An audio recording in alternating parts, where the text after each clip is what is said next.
പിസയോ? Pizza ഇഷ്ടമാണോ കണ്ണന്? ഇഷ്ടമാണോ? അപ്പോൾ ഒന്ന് കഴിച്ച് കാണിച്ച അമ്മേന. പീസ പീസ എന്ന് പറഞ്ഞേ. പീസ.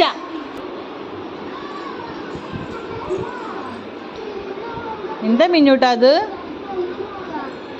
എന്താ ഇത്? പീസ. പീസ പറഞ്ഞേ. പീസ പിസ. ഓ സൂപ്പർ, അടിപൊളി അടിപൊളി അടിപൊളി, വെരി ഗുഡ്.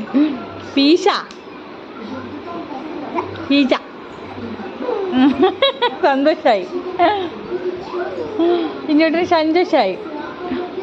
ഞാൻ പറയും പക്ഷെ ഞങ്ങൾ ചിന്നില്ലല്ലേ. Very good, good girl good girl. ഇതൊക്കെ കൊള്ളിയല കേട്ടാ, കൊള്ളിയല. കീത്തമ്മ